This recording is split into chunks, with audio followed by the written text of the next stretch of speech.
അപ്പോൾ ഇന്ന് രാജ്യത്തിൻ്റെ 77ാമത് റിപ്പബ്ലിക് ഡേ ആണല്ലോ. അപ്പോൾ ഞങ്ങൾ സ്കൂളിലേക്കും അംഗനവാടിക്കൊക്കെ പോകാൻ ഒരുങ്ങുകയാണ് കേട്ടോ. വേഗം വാ, കണ്ണൻ അവിടെ ഒരുങ്ങുകയാണ് കേട്ടോ. ഓടി വാ, ഓടി ഓടി വാ. Are you ready?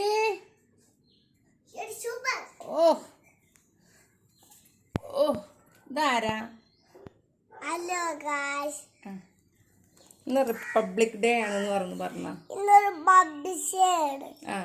എല്ലാവർക്കും ബബ്ബിഷ ആശംസകൾ. അമ്മേ അമ്മേ, അതെന്തിനാ? എന്താ? പോരെ പോരെ പോരെ. വാ വാ. എന്താ ആശംസകളാ? എല്ലാവർക്കും റിപ്പബ്ലിക് ഡേ ആശംസകൾ.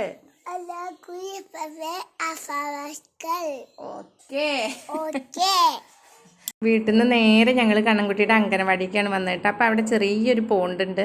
അപ്പോൾ അവിടെ പ്രാവുകളും കാക്കകളൊക്കെ കുളിക്കുകയൊക്കെ ചെയ്യാനിട്ട്. അതാണ് അംഗനവാടി. അപ്പം ഞങ്ങളിങ്ങനെ വെയിറ്റ് ചെയ്തിരിക്കുകയാണ്. കുട്ടികളൊന്നും എത്തിയിട്ടില്ല. എനിക്കാണെങ്കിൽ സ്കൂളിൽ പോവാനുണ്ട്. ഞങ്ങളുടെ സ്കൂൾ എന്ന് പറഞ്ഞത് അപ്പുറത്താണ് കേട്ടോ. അതിൻ്റെ അംഗനവാടിയുടെ ഓപ്പോസിറ്റാണ് സ്കൂള്.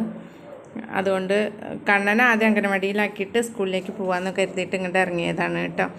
കണ്ണനപ്പോൾ പക്ഷികളെ കണ്ടപ്പോൾ അവിടെ നോക്കി നിൽക്കുകയാണ്.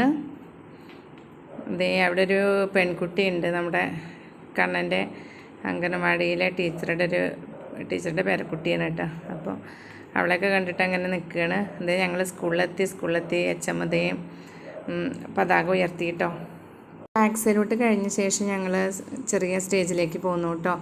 പിന്നെ പ്രാർത്ഥനയും പ്ലെഡ്ജൊക്കെ കഴിഞ്ഞതിന് ശേഷം എല്ലാവരുടെയും ആശംസകൾ ഉണ്ടായിരുന്നു. എച്ചമ്മിൻ്റെ ആശംസ, അതുപോലെ നമ്മുടെ വാർഡ് മെമ്പറായിരുന്നു ഉദ്ഘാടനം ചെയ്തത്, ബഷീർ മാസ്റ്റർ ഉണ്ടായിരുന്നു. അതുപോലെ എനിക്കും ഒരവസരം കിട്ടി സംസാരിക്കാൻ. അപ്പോൾ മക്കളുമായിട്ടൊക്കെ സംസാരിച്ചു.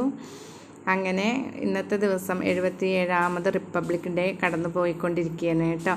മധുരപലഹാര വിതരണം ഉണ്ടായിരുന്നു. എല്ലാ മക്കൾക്കും മധുരപലഹാരങ്ങൾ വിതരണം ചെയ്തു. അതുപോലെ നാട്ടുകാർക്കും കുഞ്ഞുമക്കളുടെ ചെറിയ ചെറിയ കലാപരിപാടികളും ഉണ്ടായിരുന്നു കേട്ടോ. ദേശഭക്തി ഗാനം, സ്പീച്ചൊക്കെ ഉണ്ടായിരുന്നു. അപ്പോൾ അവസാനം ജനഗണമന ചൊല്ലി ഞങ്ങൾ പരിപാടി അവസാനിപ്പിച്ചു കേട്ടോ.